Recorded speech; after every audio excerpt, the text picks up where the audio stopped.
O calor na termodinâmica está associado a um fluxo de energia que aconteça entre dois sistemas termodinâmicos que seja espontâneo e motivado apenas pela diferença de temperatura entre eles. Que é espontâneo e é produzido pelo fato de que as duas temperaturas são diferentes, a este fluxo de energia eu chamo calor. Calor é este fluxo de energia, e aí vem uma primeira noção associada a essa ideia de tentar não usar a palavra calor como substantivo. Na verdade, calor está associado a um processo, né, a uma maneira pela qual a energia é trocada entre dois sistemas. Qualquer outro fluxo de energia que não seja espontaneamente provocado pela diferença de temperaturas, eu vou chamar de trabalho. Tá? Então, calor e trabalho se referem a dois processos distintos de troca energética entre sistemas termodinâmicos. Ou eu podia dizer, trabalho é qualquer fluxo de energia que não seja calor. Tá bom? Muito bem, eu vou representar essas grandezas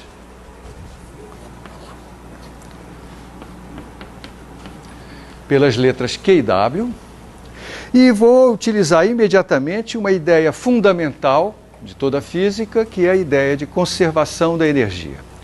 Eu pedi a vocês para fazer uma leitura do capítulo 4 do volume 1 do livro do Feynman, porque exatamente ele mostra a você de que maneira o conceito de energia é construído ao longo do tempo na física. Ele é construído de forma que nós tenhamos acesso a uma quantidade que permanece inalterada, qualquer que seja o processo que o universo sofra. Tá certo? Muito bem, então nós vamos partir dessa ideia. Isso significa que se eu tenho um sistema termodinâmico, eu deixo ele interagir com outros sistemas termodinâmicos. E interagir significa trocar energia com. Tá? Se esse sistema termodinâmico recebe energia espontaneamente por causa da diferença de temperaturas, então a sua energia interna vai aumentar. Se ele recebe energia por causa da realização sobre ele de trabalho, então a sua energia vai aumentar. Tá certo? Se ao mesmo tempo os dois processos estão ocorrendo, então a energia dele vai aumentar um tanto que é igual à soma das energias que ele recebe por cada um desses processos. Tá certo? Então, este é o enunciado inicial da primeira lei. Lembre, U é a letra que eu estou usando para representar a energia interna do sistema. A variação da energia interna de um sistema termodinâmico é a soma das energias que ele recebe, ou pelo processo que eu chamo de calor, ou pelo processo que eu chamo de trabalho. Tá certo? O cuidado aqui é que, ao contrário de outras convenções possíveis, eu estou então usando uma convenção na qual Q é um número positivo se Q representa a energia recebida pelo sistema. W é um número positivo se W representa a energia recebida sob forma de trabalho pelo sistema. Então, Q e W são positivos quando representam a energia entrando no sistema. Aqui está o sistema, aqui está a sua energia interna. A energia está entrando pelo processo que eu chamo de calor e pelo processo que eu chamo de trabalho. Quando está entrando, eu chamo de positivo. Em alguns textos você vai ver uma convenção um pouco diferente dessa. E nós mesmos vamos usar essa convenção um pouco diferente quando tratarmos do problema das máquinas térmicas. Porque quando tratamos do problema das máquinas térmicas, o que nos interessa é o trabalho que o sistema termodinâmico consegue realizar. Então, neste caso, nós vamos chamar este trabalho de positivo. Vamos inverter essa convenção. Mas eu espero que isso não cause muita confusão para você. Além disso, a gente tem um certo tempo para se acostumar com isso. Quando eu tratar de máquinas térmicas, o trabalho realizado pelo sistema é que vai ser chamado de positivo. Tá? Nesse contexto aqui, no contexto da primeira lei, se aparece um trabalho negativo, significa que é um trabalho feito pelo sistema. Se aparece um Q negativo, significa que é a energia que sai do sistema no processo que eu estou chamando de calor. Outra coisa é o seguinte, essa expressão que eu escrevi, que é a formulação clássica da primeira lei da termodinâmica, eu quero que você entenda que ela é verdadeira independente do tamanho dessas quantidades. O que eu quero dizer com isso? Se eu imagino um processo no qual existem trocas muito pequenininhas de energia, então Q é um número muito pequenininho, W é um número muito pequenininho, isso aqui continua sendo verdade e muitas vezes eu vou querer, ao invés de escrever ΔU, escrever DU. Tá? Então você vai ver, em alguns exemplos, eu vou escrever essa lei dessa forma. Mas eu continuo escrevendo Q e W, não escrevo DQ e DW. Por que isso?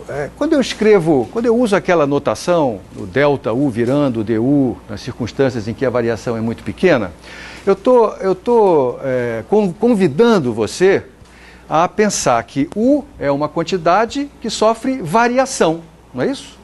Ela tem um valor antes, tem um valor depois, sofreu uma variação. Q e W não são quantidades que sofram variação. Está errado dizer variação de calor, isso não tem significado. Está errado falar variação de trabalho, isso não tem significado. Tá? Na literatura você vai ver alguns textos que usam essa notação, mas tem esse perigo. Alguns textos usam uma notação que pretensamente convida o leitor a não ir por esse caminho, que é assim, ó. Então, em alguns textos você vai ver essa expressão escrita assim, ó.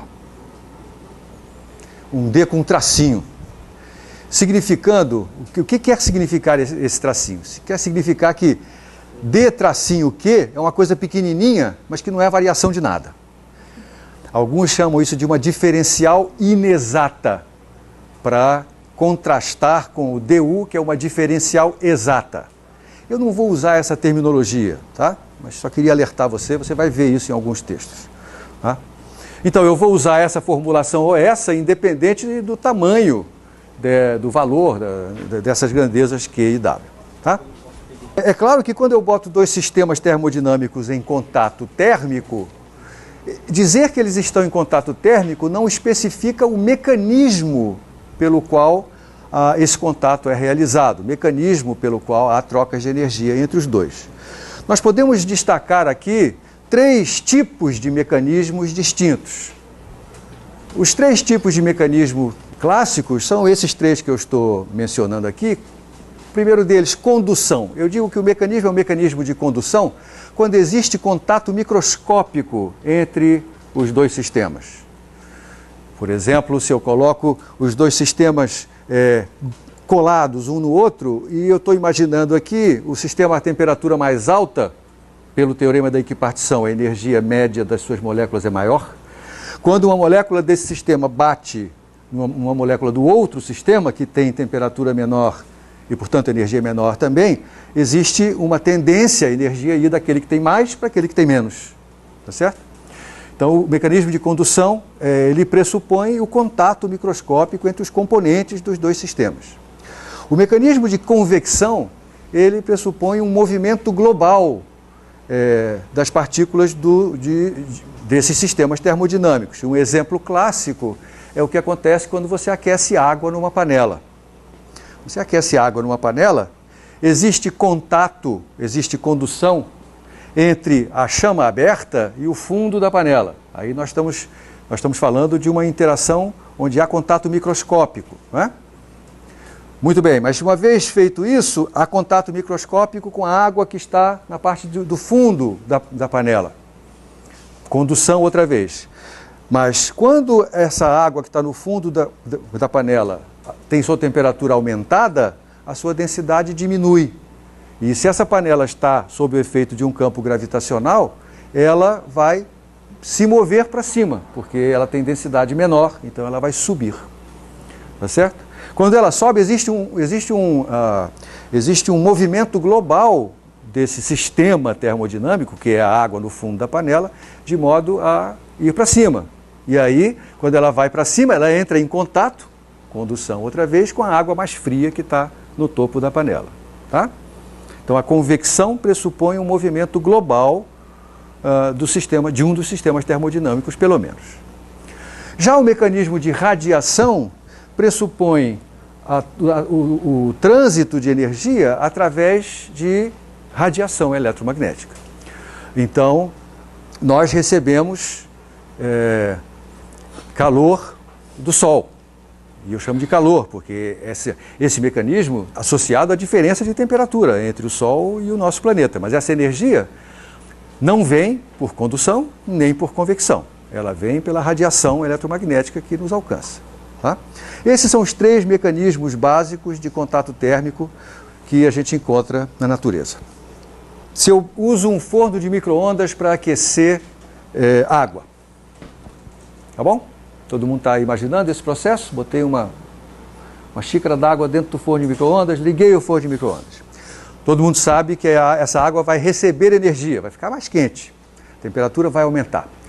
Que processo de transmissão de energia está acontecendo? Cuidado, que processo de transmissão, eu ainda não falei do mecanismo de contato térmico aqui. Isso aqui envolve calor ou trabalho?